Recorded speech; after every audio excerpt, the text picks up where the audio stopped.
যশোরে স্ত্রীর সাথে বিচ্ছেদ হওয়ার ক্ষোভে মাকে বটি দিয়ে কুপিয়ে হত্যার অভিযোগ উঠেছে স্কুল শিক্ষক ছেলের বিরুদ্ধে। বৃহস্পতিবার সদর উপজেলায় এ ঘটনা ঘটে। নিহতের স্বজনরা জানান, মামুনের সাথে প্রায় 9 বছর আগে প্রথম স্ত্রীর বিচ্ছেদ হয়। পরে দ্বিতীয় বিয়ে করলে দাম্পত্য কলহের জেরে 6 বছর আগে সেই সংসারও ভেঙে যায়। এই বিচ্ছেদের জন্য মামুন তার মাকে দায়ী করতেন। এ নিয়ে কয়েকবার মাকে মারধরও করেন তিনি। এরই জেরে বৃহস্পতিবার বিকেলে কথা কাটাকাটির এক পর্যায়ে মাকে বটি দিয়ে কুপিয়ে হত্যা করেন মামুন। এ সময় আশেপাশের লোকজন এগিয়ে এলে পালিয়ে যান তিনি। খবর পেয়ে পুলিশ ঘটনাস্থলে পৌঁছে মৃতদেহ উদ্ধার করে।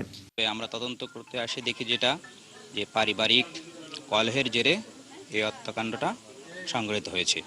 আসামি আপাতত পলাতক আছে। আমাদের অভিযান অব্যাহত আছে। আমরা ইনশাল্লাহ দ্রুত সময়ের ভিতর তাকে গ্রেপ্তার করতে সক্ষম হতে পারব।